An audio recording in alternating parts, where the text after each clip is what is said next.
your eardrum like a to your chest, like a vest for you in the city of. We in that sunshine state, what about be the state where you never find a dance floor empty and be on a mission for them. Lean, mean, money making machines, serving fiends. I've been in the game for 10 years making rap tunes. Ever since Honeys was wearing Sassoon, now it's 95 and they clock me and watch me diamond shining, looking like a Rob Liberace. It's all good from Diego to the Bay. Your city is the bomb if your city making pay. Throw up a finger if you feel the same way. Straight putting it down for California, yeah.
All right, everybody. Let me turn that off for a second. I'm jamming out too much here.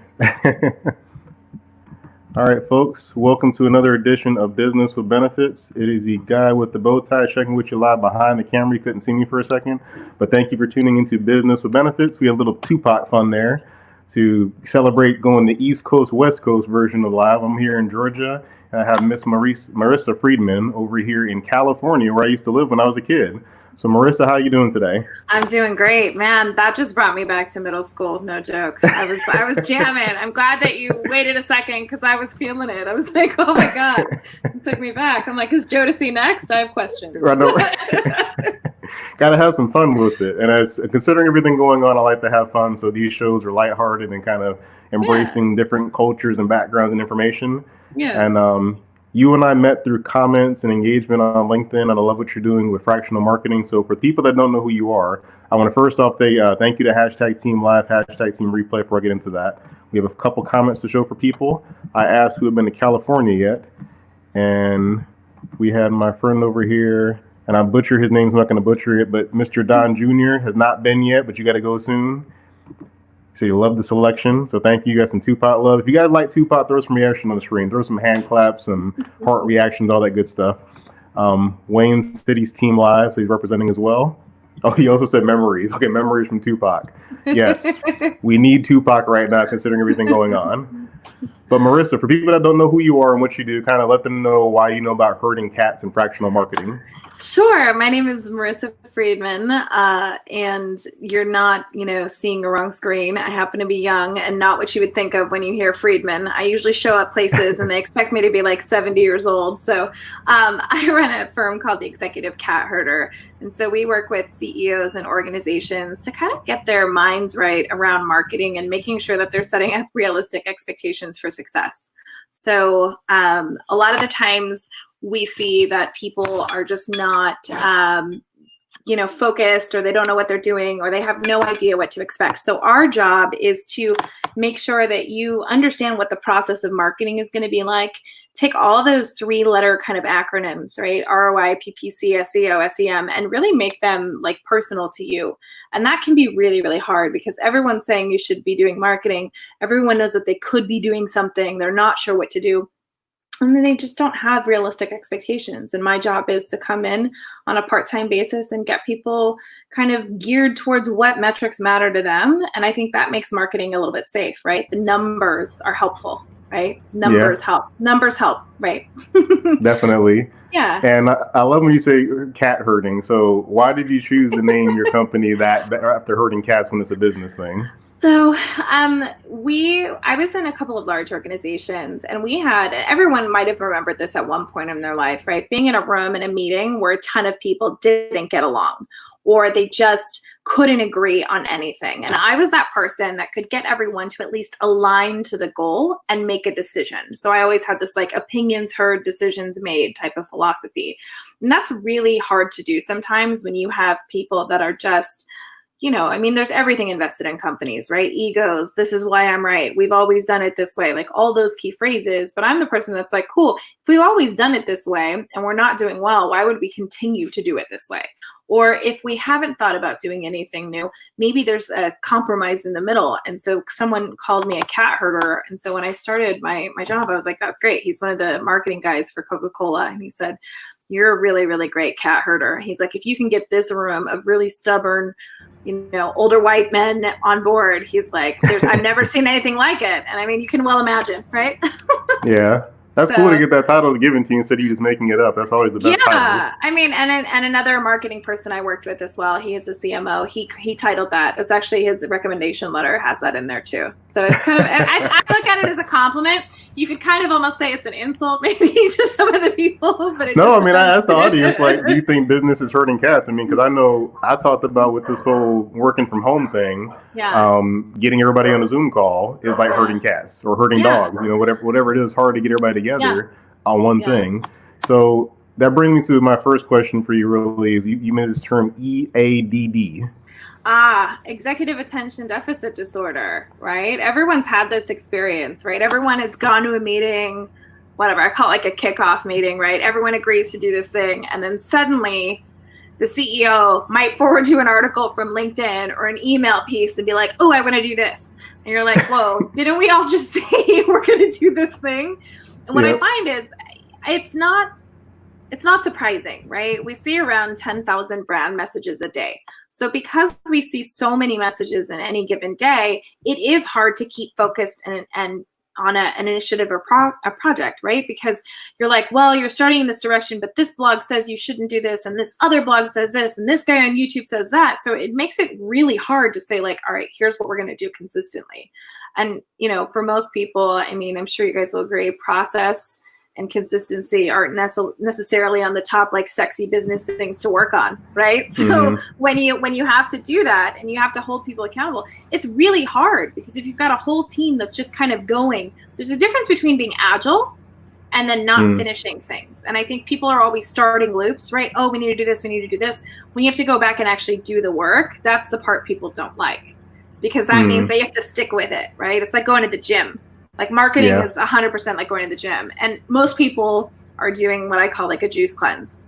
If you've ever had juice for a week, it's just not a good place to be, man. You're hungry, you're angry, you're tired. So if you look at marketing like going to the gym, you're not going to have a 6-pack in a week, right? You gotta keep going. And that's really all that is. And I'm constantly reminding people, hey, like, in the room, you said to all of us that we were going to commit to do this. You got to stay on track. But, it's hard. You got everything coming at you. Again, those messages are constantly bombarding you. So you feel, right? Everyone feels like they should be everywhere. We were just talking about that, right? Trying new platforms. Should you be there? Should you not? Some people say yes or no. Ultimately, you have to decide, do I want to be in something early before everybody's on it? Do I want to be that early adapter? And, we were talking about it. You've had this program for a long time, right? You've been on StreamYard for a while. All of a sudden, right, past 60 days, everyone is on here. You're an early adopter, right? So that's a differentiator for you. You're the guy that did it before it was cool, right? So that's just part of your business plan, and that's just who you are. And that kind of tells people this guy is not only a forward-thinking business owner, he gets it, right? Like, and that's what I want when it comes to insurance or business or anything. I want that person that's forward-thinking on my side, right? That's what I want. I don't want the guy. Let's break that down real quick. Yeah. No, that was an interesting point. So forward-thinking. So I'm a entrepreneur CEO, and I'm running a company, and then this new thing comes out. So let's say January, your client says our new thing is going to be running billboard ads every month or something. Sure. And then something new comes out, and it's like, this is the new thing. The shiny object comes out. Yeah. So how do you help that executive that kind of made that decision with the team in the beginning of the year, then something big happens 3 months later? Yeah. So I think the way that I look at that is whatever marketing someone's doing. So billboard, for example, if you've already got a billboard strategy, you can add digital components to that billboard, right? You're not set in stone what's on the billboard. You can add a landing page. You can add a hashtag. You can ask a question. Oftentimes the buyer journey, for me, well, not in the past 60 days, but pre-60 days would be like, I'd be walking through an airport and I'd see a poster that would catch my eye with like wording. And then I would remember that. I'd sit down on the plane and I'd look it up, right? So I didn't go to the website first. I saw that analog piece of marketing that was in an airport. Same thing with billboards, right? You're driving. If anybody's ever been on a road trip, you see something, you're like, what does that even mean? And you pull over and you get more information. So you can add layers of something new on top of what you're already doing, but you got to finish what you started, because you can't measure it. You can't do a campaign for a week and say, it didn't work. Facebook ads don't work. That's not what it's. I would ask, because this happens to me all the time. They say, well, I boosted my ad on Facebook and it doesn't work. And so I'd say, well, what was your targeting? Did you have specific people that you had in place? Did you have this, and that? And they'll go, no, I hit boost. And I said, no, that doesn't and I ask people, it's not the obvious. It's not how old they are. It's where do they eat? Where do they sleep? Where do they shop? Right? Yeah. Like what types of foods do they like? Are they, 99-cent store people? Are they Whole Foods people? I happen to be one of the ones that does both, right? Or I throw in trading posts.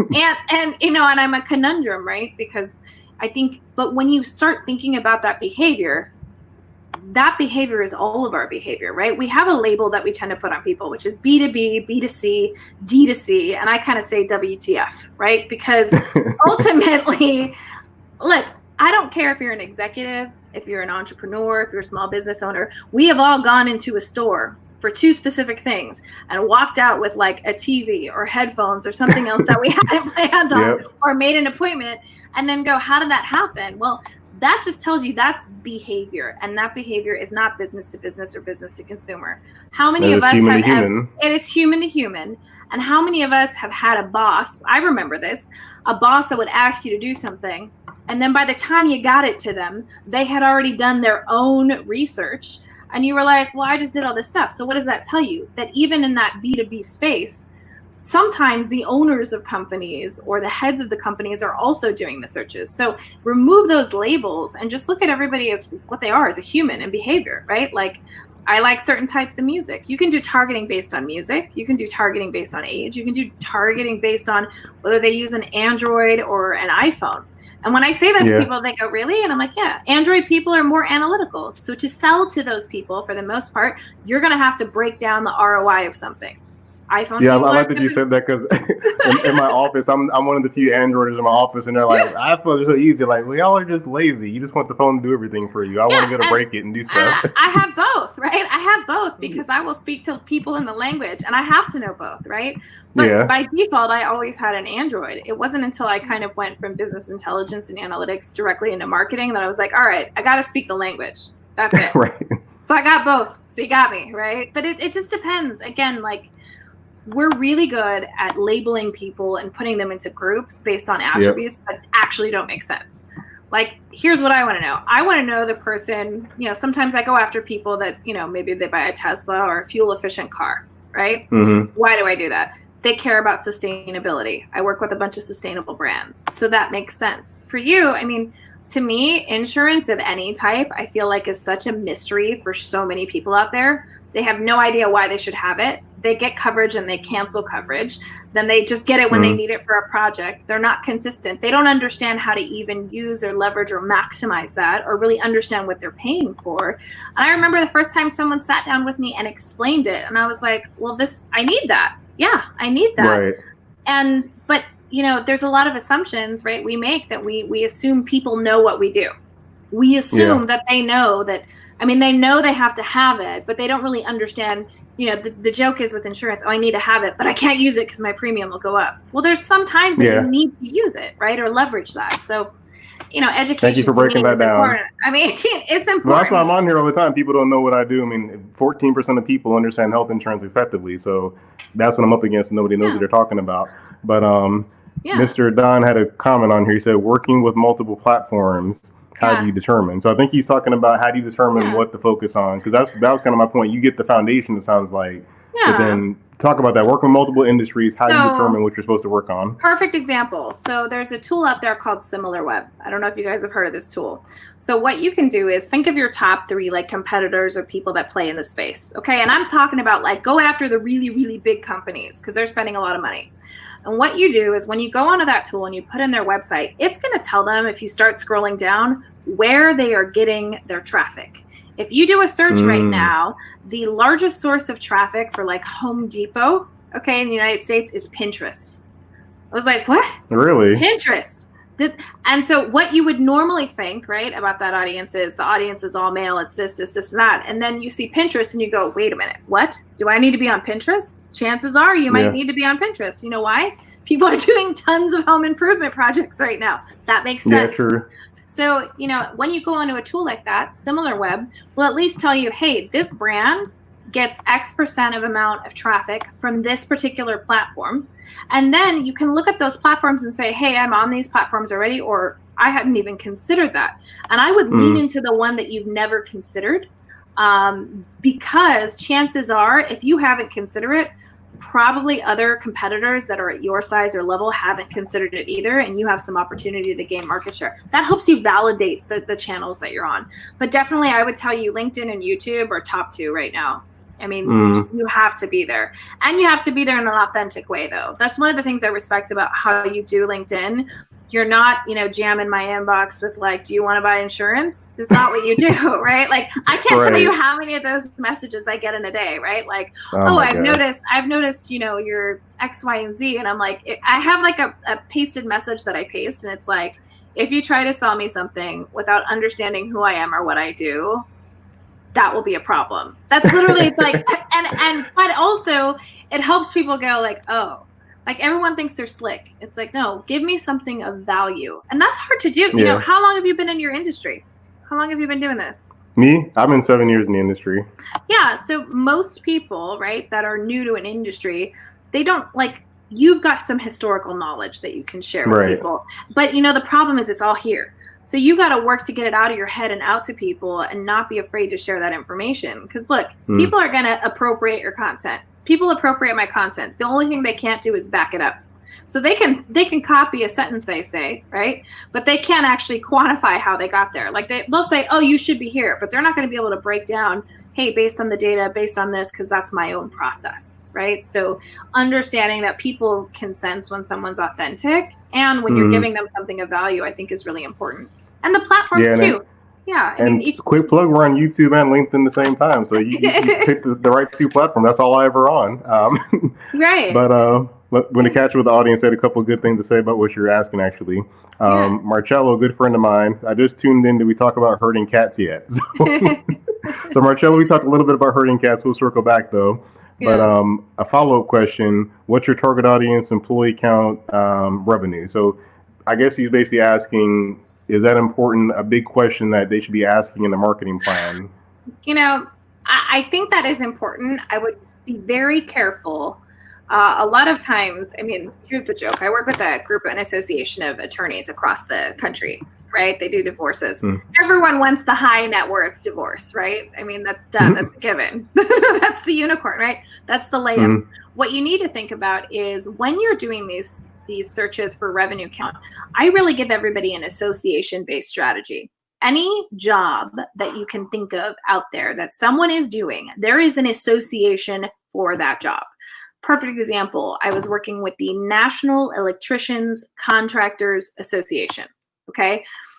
It's easier to go into an association where they already have membership that you can kind of speak to, educate, and have a conversation with, because that's a one-to-many conversation. So if you determine, hey, we want to be in this particular industry, I would spend time thinking about how do I get to all of these people in an industry, not one by one. If you're going to do one by one, that's fine too. But a lot of the times the revenue reporting, I mean, I use a service called Find That Lead. It's like cheap and cheerful. I'm a big fan of like cheap and cheerful stuff.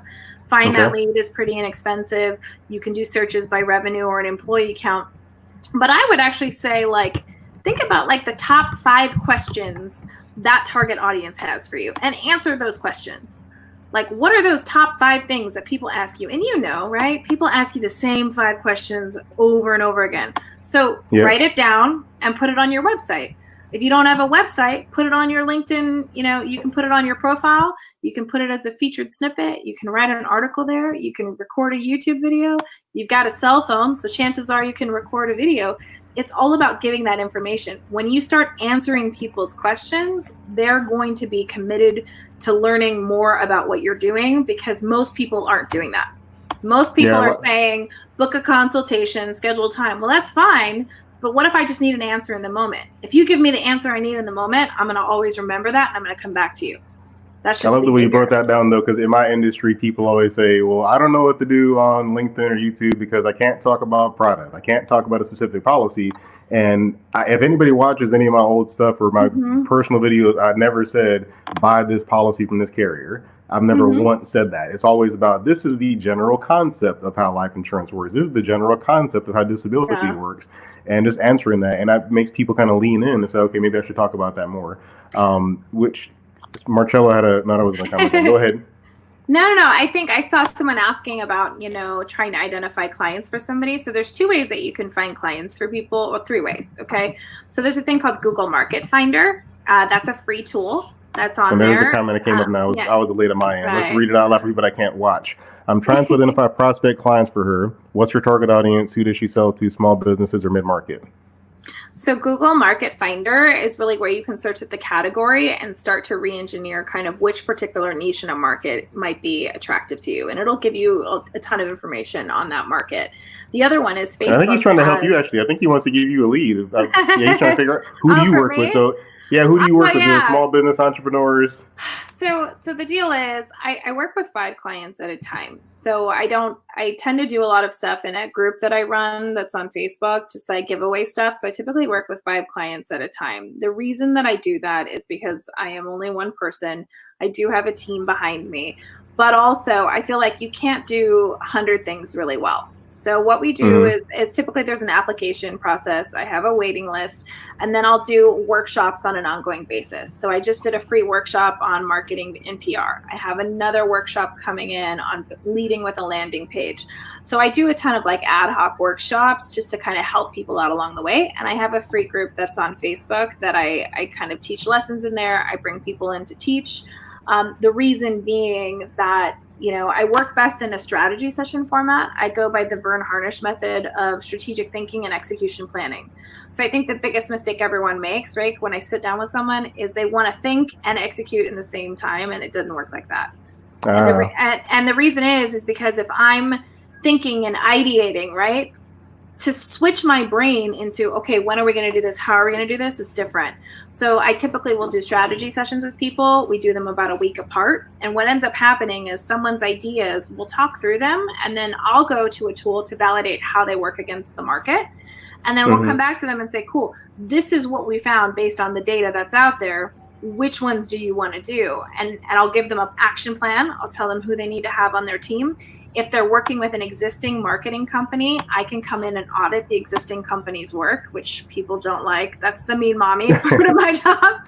So yeah, I mean, but that Market Finder tool that I mentioned is really great. And the other one is by Facebook. Facebook Blueprint has so much information. I don't think people actually have ever looked at that. I mean, they've got everything from how do you create a lead form and do a really targeted campaign all the way up to like some pretty aggressive stuff. And all that information is free. So what I do, and I think you'll agree with me, is I spend a certain amount of time every week learning new things, especially in my industry. There are no experts. I do not like to call myself an expert because the game is leveled about every 35 days, an algorithm change. Yeah, because of a change. Yeah, so if you can really leverage that you're agile and that you take classes and you learn, that's, I think, my strength. But yeah, I mean, I work with 5 clients at a time. Typically, they're organizations that have been in business, or if it's a venture capital or a startup, they've got like Series A funding. But yeah, I mean, I'm always open to have a discussion with anybody, and I have a team of excellent people that I work with. So even if I'm not the lead on the project, one of my colleagues that works with me could be. I mean, we've got like some of the brightest minds in the country, and I feel very blessed. Like, these people are the types of people, they're not going to tell you what you want to hear. That can be really hard. That can be really hard because what you want a lot of times is you want validation, right? And sometimes, you know, I would tell you, you've got so much stuff already in what you're doing. Just even in this screen, right? The guy with the bow tie, follow and share. You've got all of the elements that someone would need to be successful online. Most people can't even figure out, like, you have a plan, not a plea. Most people can't even figure that out. Most people won't take the time to do that. And you know what they're doing? They're worried about making pretty quotes for Instagram. That's not going to generate, you know? I did that though, but that's the thing about that. I've done those things. Like when I first started with, you know, LinkedIn, it was sharing an article, like a post of an article. Then it became making the graphic quote, making the you know, the textgram, doing those. Yeah. It's a progression, but I'm a geek, so I kept reading all the articles, and that brings me to, you know, fractional marketing. We got this on the screen. Is that why you do fractional marketing? Because people are all over the place? And break that down for people, because you and I talked about it. But break that down and why you do it. So typically, like a chief marketing officer, right? You're making $220 plus a year plus bonus, right? Most small businesses really look at marketing as like, I should do it, but like, I don't have time to do it, or they wait too long and then they have these like crazy unrealistic expectations of what should happen in a month. And so what I tell people is working with me in a fractional capacity allows you to have super high level expertise at a fraction of the cost, right? So if I'm that rate, you're not going to pay that rate, right? We're going to pay a digestible amount. And it's just like having someone that's on your team that's guiding you, right? I hesitate to say the word coach because I feel like that word is a little bit overused right now, but I kind of am, right? I'll come into an organization, we'll come up with the plan, I'll work with the team, I'll hold people accountable to that plan, which is a really tough thing to do sometimes in a small business, because when you are in a smaller business, what you want is to focus on money in the door. You think marketing is extra, but the truth is if you just spent a little bit more time consistently on your marketing, sales wouldn't be a problem. People would know who your company is. Your company would come up in Google searches. And that's the first thing I tell everybody. And for anybody that's watching right now, Google yourself and Google the name of your company and Google your business category. And are you there? And do you like what you see? Those 2 questions right there. I know there's a guitar company the same as me. I've done that before. There's a guitar company with the same name as me. Yeah. Well, and see, so it's like, are you there and do you like what you see? Well, I'm there, but it's not really me, right? So how do you wedge your way in there? Well, there's some pretty cool ways to do that. And working with someone fractionally just means that you've got a resource, a high level resource, right? I've worked with, you know, global Fortune 50, global Fortune 10 companies that's going to be helping out your small business at like a fraction of the cost, because I'm not going to be there full time, right? But you do have access to me. So that's pretty helpful for a lot of people who've been thinking like, okay, because the mistake is people often hire a part-time person or an intern. Why would you entrust your entire business marketing plan, if you're going to invest dollars, right, to someone that's never done it? Like, that's crazy to me. I get it because we want to save money, but also that doesn't help. Instead, if you brought someone in at the beginning to help you formulate the plan, then they could tell that person, hey, these are the things you need to do. And then, right, then I can transition. My job is to really work myself out of a job. My job is to get you a team and make sure everyone's doing that. And then, you know, you've got that team in place. I do not value knowledge hoarding. Right? Like I like that. My goal is to make sure that I'm replaced, right? That's the goal, you know? So, and it's different because most marketing companies are not like that. They want they want to be tied to you. They give you limited information. They're unwilling to have really deep conversations. They just love to tell you about your impressions and reach. And that's just not what we do at all. So I want the question came to mind. So I have a long sales background. So Yeah. LinkedIn's my marketing. I wasn't marketing before LinkedIn. Like I would just cold call people, referrals here and there, stuff like that. But now I'm getting into the marketing mindset. So the age-old battle of marketing versus sales. It's a cha-cha. How do you feel about that battle? You know, it is a cha-cha. And what I mean by that is it's kind of like 2 steps. Like think of someone doing a cha-cha, right? You're going to go 2 steps forward. You're going to go 2 steps back, 2 steps forward. They're so interdependent on one another. And here's how that works, right? If you're trying to do outreach to someone, typically you need to give them something of value, or you need to be able to see what's going on. That's why you would have a CRM, right? A client relationship management system. If you're sending cold emails, wouldn't it be nice to know that the emails are being opened, number one? And number two, you need to have all of the tools at your disposal so that when someone says, oh, I want more information, you can send that information to them. Now, that could be really simple, like a calendar booking link. There's like some statistic, I think it's like there's a 48% increase in sales calls and marketing if you have a booking link in your email signature, or if you have this set up. So just giving people the power, right? And they'll call this omni-channel, right? You go to someone's website, there's a chat box, there's a phone number, there's a have us call you or you call us. All of that stuff is just geared to serve to a potential prospect. Hey, like we're here for you in whatever way works for you.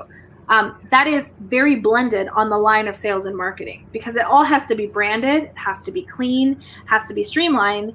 And then, you know, like, hey, I did my live stream. Someone came to my live stream. They wanted more information. So they did this thing that I told them to do. And then that qualifies like, hey, that justified my time and investment into doing this live stream. Otherwise, right. if you're not generating, and I'm not talking about just transactional leads, that brand awareness, you can really measure that. Right. And that comes with that consistency. But the marketing aspect is, understand this, the more you market, the more brand awareness you get, the more people will consider you. The more that people consider you, the more chance you have to guide them to a decision. Right. That's it. Yeah. So those are the stages. This is why there's a battle in the insurance world, because in insurance is mostly eat what you kill. So you have you know, I call it spears in that. So you use a spear, you got to manually do it and attack the animal and do it that way. Versus I'm trying to get into a net mindset where I want to throw a net out there and not have to use my spear so often. So for the industries that are getting on LinkedIn, that maybe they, you know, they're auto sales, they're, you know, very direct consumer sales. Yeah. How do you help coach them into, you don't have to do it this way all the time, you can mix the two? So I would tell you, I had an opportunity to speak last year and the year before at InsurTech Connect. And there was this really big discussion about people going direct to consumer and all this other stuff, right? And I said, here's the deal. That's fine, right? People are always going to want to self-select. Why do I want to go through somebody? Well, number one, obviously it's a relationship, right? But I was hearing from all of these different providers about different ancillary things that they offered to their networks, right? Community networking, you know, the opportunity for people to, you know, clients to showcase their businesses. There was, you know, one company gave anybody that signed up, if they had a small business, if they didn't have a website, they did a little website for them. So these things create stickiness, right? And that was really disruptive, because the idea that I'm going to buy an insurance policy for my small business, I don't even have everything figured out, and my insurance provider is offering me a free website. Well, guess what they get to do? They get to constantly check in with these people quarterly, so that when that renewal time comes up, right? You don't want the only time that you talk to your customers to be when they renew. You know, you don't want to be the only time that touch point to be is like, oh, I need money, right? So if you create these, if you create these stickiness things in between, right? Like, or find people to come in and teach, or partner with different organizations, what you'll find is they'll be loyal to you because you're more than just this insurance guy, right? You're this insurance guy that's offering this whole suite of things for them to learn about, for them to grow their own businesses, right? And that creates retention for you. Yeah, I know a friend of mine, Marcelo Arklay, he does that. He works in the sanitation and trash world, but he's teaching people how to use Zoom and calendar links and Loom and different things. And none of it has to do with this industry, but they know that if I call Marcelo, I'm going to get some help on something. I love Loom. I love Loom. Yeah, it's my favorite I just got into it. I haven't used it really yet. I've signed up, but I haven't used it yet, but I'm going to.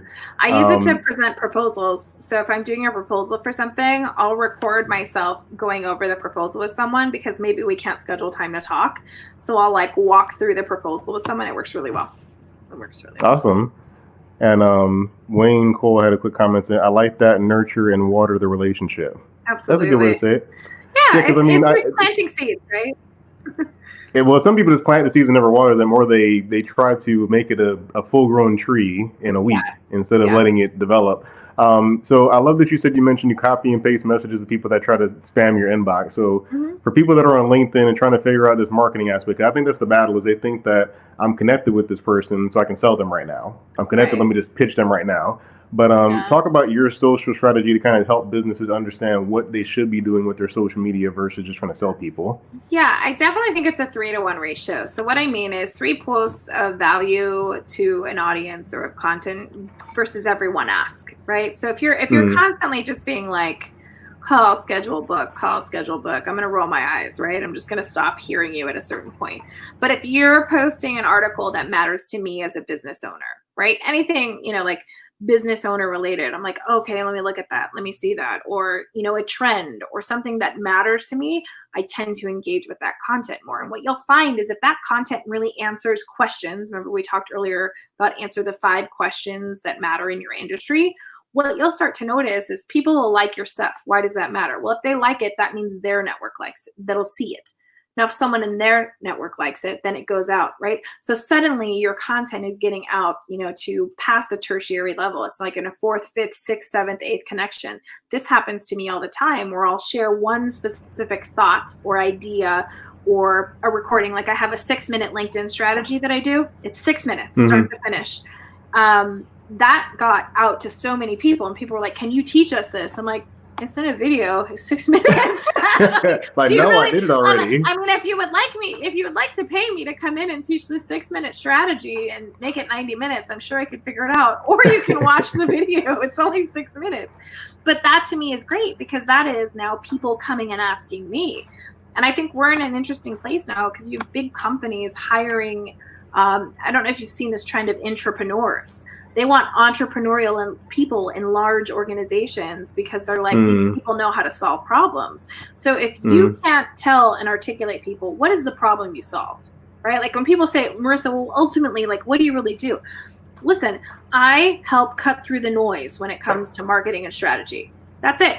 There's a lot of noise. And so your job is to take your message, repeat your message, and make sure people can hear you, and I also know that my voice, my style, the way that I speak is pretty aggressive. It just comes off aggressive. I'm not.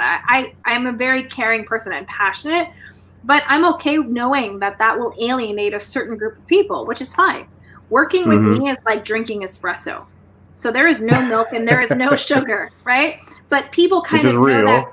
But people know that coming in. So I've excluded an entire portion of the market because I find that can be really an inhibitor when I'm working with people. If people take things hyper personally about their brands and they can't be receptive to feedback, that means that my job is hard because I've got to convince them. And it's not even that I have to convince them. It is a question of relevancy. And that's a hard conversation to have with people. And some people are okay leaning into like, okay, how do I be more relevant? And then some people be like, I've been in this industry 20 years. Who are you to tell me I'm not relevant? I'm like, listen, I tried to look for you online. I couldn't find you. It's 2020. It's 2020. We need that nowadays. I think in our current culture, people, that's the problem, is nobody wants to listen. Is just, this is the way it's been. This is how I do things. And even the politics and culture, everything's kind of done that way for a long time. So I agree with you that just kind of telling people how it is. Well, and I think it's really interesting to me. I had somebody reach out because I'm Latina and Asian, right? So I get a lot of like, oh, they want to hire me because I fit a checkbox. And I'm like, don't hire me because I fit a checkbox. Hire me because I'm qualified to do the work for you. And that's the thing is like diversity has never been like, I've worked with anybody and everybody. I've got someone that works for me that's in their 80s. I've got somebody that works for me that's like 19. The reason I love that is the diversity of thought, right? You got someone young, they are fearless. They can't even, when you throw stuff like, well, that's it, they're like, well, can't we just try? And they're okay. Like if it doesn't work, they're okay doing that. Now you got someone at 86 who's succeeded and failed and has their perspective. The biggest mistake we make is only surrounding ourselves with people that think like us. That's dangerous. You know why? Because that means that we can't have a dialogue. And a dialogue isn't about convincing someone one way or another. It's just respecting thought independent, right? Like I have such a diverse circle of people that I work with and that are clients, and people go, I don't know how you do it. I'm like, listen, perfect example. I work with the Center for Respectful Leadership. This guy is amazing. He trained like the NYPD back in the 80s. He did some really, really cool things. Like, I think now more than ever, respectful leadership is at the forefront of every company, whether you want it to be or not. Guess what? It's there, right? So I like working with that, because that wasn't necessarily when I was in corporate, right? I was always told, Maresa, you're really tough. We need you to be, you've got great marks everywhere here, but we need you to be nicer. And I'm like, I'm passionate. And they're going, no, you just need to be able to kind of bring people in and explain it. And I went, oh, okay, I could see why I come off like aggressive. That's helped me, right? But also being in a community of people that can have free expression and thought with one another and challenge each other. Challenging each other is fantastic, right? We have to be able to say, like, if we can't challenge each other, like with marketing, sales, or business, what are we doing, right? Like, I don't want to be with everyone that's doing the same thing. I want to be with people that are trying new things, and maybe it didn't work, but maybe I can learn from what they did and say, well, okay, well, I'm going to do what they did, but I'm going to do this one thing different, right? We just had this discussion about TikTok, are we too old to be on TikTok? I'm going to say no. I thought I wasn't until you broke it down for me, so now I might have to make a TikTok. And I think it's everything you're saying makes sense with just everything going on, because I'm finding myself, you're Latino and Hispanic, so you get the chat box thing, and I'm a black male, I get the chat box thing sometimes, and I find that like this whole the all lives matter versus Black Lives Matter discussion we're going through right now. That's one of those things of like, just listen to somebody and hear what they're trying to say versus saying, well, all my friends say all lives matter. Like, well, if you understood endangered species, you wouldn't say all polar bears matter. I mean, that would be the idea. Is you say all polar bears matter, not all bears matter, because obviously polar bears are nearly extinct. So thank you for having the insight. I would tell you too, and this is whether it's in marketing or business, I always say, like, the first thought. The first thought, by the way, is not always the best thought. Okay, like your gut instinct. This happened today. I got an email from someone and I was like, really like, oh, this mother. And then what ended up happening was I took a second after the first thought. Like, I kind of say I'm not responsible for that first thought. I am responsible for my second, third, and fourth thought. So the first thought was, this person's a jerk. The second thought is, wow, he must be on a timeline. And then this, and then this. So if we leaned a little bit more into empathy, which I'm learning from the center, how to lead with empathy, it's really hard, because that little reptilian part of our brain, that first thought, I see people reacting to each other on the first thought, right? So, and when you're in marketing, what you have to be prepared for is, once you're out there, just know that people are going to judge you, right? Someone's going to judge me today and say she should have a better background or better lighting, or she should have a blazer, or it should be white with bookshelves, and I should have strategically placed books. And like, what I believe, like, done is better than perfect. I'm here. I'm ready. I want to share information. I've just determined I would never do anything if I waited for the perfect setup. It just wouldn't happen. And actually that held me back. That held me back for years, because I wouldn't do this. I didn't want to be on camera. Oh, I hate doing video. I mean, me with live is my live. I didn't do live when I first got access, and if anybody's been watching this for a long time, you've seen it progressively changes. The format looks different, the banners get different. And when I first started doing it, it's like, it doesn't look like CNN, it doesn't look like Fox News, it doesn't look like the local news. I can't do it. And I kind of just said, screw it. Let me just have my name on the bottom and go and see what happens. Well, and people love it. People love it, right? That's how we met, right? We met on LinkedIn from an actual engagement perspective. We were engaging in each other's content, and that led us here. That's proof that it works, right? Like, that's, well, thank you. So I want to make sure I'm respectful of your time, and we get to talk about some stuff you're doing. So you mentioned the report card, and talk about a business report card, because that's a new concept for me. So what's a business report card? So what we do is we have software that we use that's proprietary to us, but we pull like a digital footprint of a business. So most people, you're trying to do a ton of different things in business: SEO, marketing. You've got a website. Is it mobile friendly? Is it not? Like, what's, all of these things. So what we did is we boiled it down into like 5 categories. And we legitimately give you a grade in each of these categories. And we pull kind of what a first impression analysis would be on the internet. And we go over this with someone and we say, hey, like, I don't sell and I don't pitch, right? I just say, here's what it is. Here's the stuff you can go do on your own.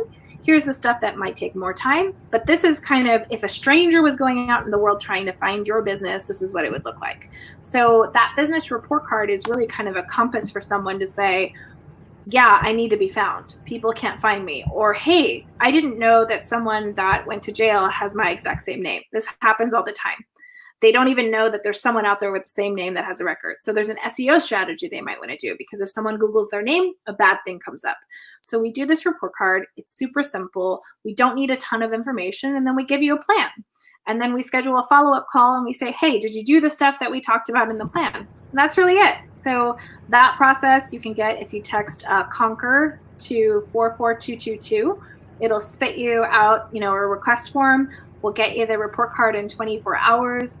You can look at it and you can kind of figure out, okay, where do I get my game plan? And I'm all about the game plan. Like, what do you want to focus on? You know, I kind of compare it to like a spork. Do you remember eating like with a spork when you were a kid? Yes. Do they still make sporks? Yes. Do you know how terrible I feel like I don't see them anymore. Yeah. You know why? Because they're terrible. Like, try to eat something like it's doing two things poorly. So that's kind of how I look like people are doing their marketing. They're doing a lot of things poorly. Like, don't have the spork method of doing marketing, right? I like that. That report card, it just kind of gets you thinking about like, how do I want people to see me? How do I want people to find me? And by the way, that thing that I brought up, I can tell you there's been about maybe 9 or 10 people that I've met with that when we did the exercise of Googling their name, they did find someone that was coming up that was like a criminal or that had been arrested or that. And they're like, this makes sense. And I'm like, yeah, you might want to look into some SEO to put up the stuff that you're doing and you're working on, or to distinguish that you're not that person, right? It's an important thing to know because we're curious, right? Like we Google. I Google so much every day. I meet somebody, I Google them. I met you, I Googled you, right? Like, So if we know I'm the same. We just need to go check out what's there, right? So I love it. So everybody here, I posted about that a long time ago. Like, Google meme, don't be upset with what you see, or something like a funny image I saw, or a meme. But Google yourselves. Everybody on here, Google yourself. Very important thing for your business, whether you have a web page or not.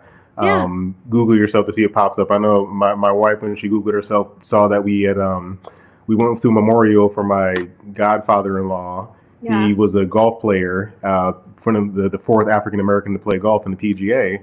And when you search her name, she pops up for us being on the news talking about it at his memorial. And she's like, oh my God, I'm on the internet and I didn't even try to be. He's like, well, because I asked your name, and obviously your name's not out there like that. So one time you put your name, it pops up everywhere. So make sure you Google that stuff, people. Well, and I think too, like, people just have no idea. I mean, it used to be when you looked at my name, like my MySpace profile came up. My MySpace profile. Now, we're talking like 2001 to 2003. I mean, that's a part of my life, but not necessarily what I would like the world to see, right? Like, that's college years. That's not professional current. Right. That's not current. So, I mean, what did I do? I took it down, right? But most people don't even realize, oh, that's still up there. Yeah, it's still there. It's definitely still there. Well, Maresa, thanks for giving all these knowledge bombs you dropped on everybody. So for people that want to learn more about you and find out more, what are the places they can look to find you? You can connect with me on LinkedIn. My website is executivecatherder.com. And I've got a contact form there, or you can just text Conquer to 44222 and we'll chat. No worries. Perfect. I love it. Well, thank you folks for tuning in for another Business with Benefits. We'll catch you next time. Make sure you engage in the people with the comments, connect them, follow them. Connect with Maresa. She's a great person, and you can get some West Coast love when you head to San Diego to go check out the beaches and everything. Absolutely. But thank you, folks. We will catch you next time, and tag someone in